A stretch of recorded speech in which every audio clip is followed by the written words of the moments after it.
Hello বন্ধুরা, সবাই কেমন আছেন? আশা করছি সবাই ভালো আছেন এবং সুস্থ আছেন।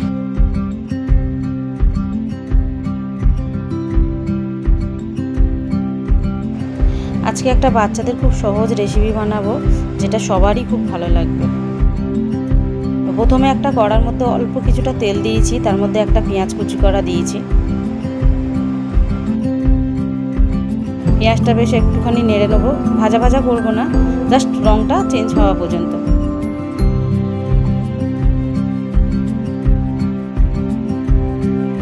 এতে অল্প করে একটুখানি নুন দেব, যাতে পেঁয়াজটা তাড়াতাড়ি হয়ে যায়।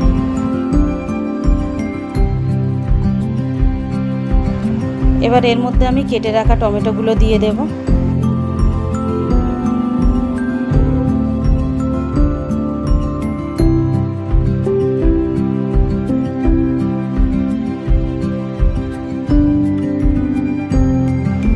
এটা একটু ভাজা ভাজা হয়ে এসছে, দেখতে পাচ্ছেন। এবারে আমি আদা রসুনের অল্প করে পেস্ট দিয়ে দেব।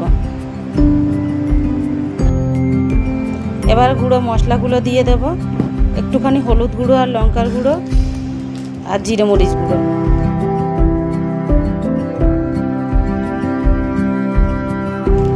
এতে একদম অল্প করে জল দেব, যাতে মশলাটা একটুখানি কষিয়ে নেওয়া যায়।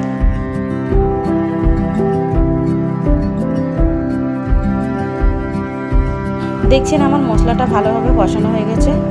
এবার এর মধ্যে 2 কাপ মতো জল দেব। এই জলটা ফুটে ওঠা পর্যন্ত অপেক্ষা করব। আমার এই রান্নাগুলো যদি ভালো লাগে অবশ্যই লাইক আর সাবস্ক্রাইব করবেন। এবার জলটা ফুটে উঠলে 1 কাপ মতো ওটস দেব। এবার এইটাকে আমি ভালোভাবে নেড়ে নেব। এটাকে খুব ভালোভাবে নেড়ে নেব। এটা এবারে 3 থেকে 4 মিনিট হতে দেব।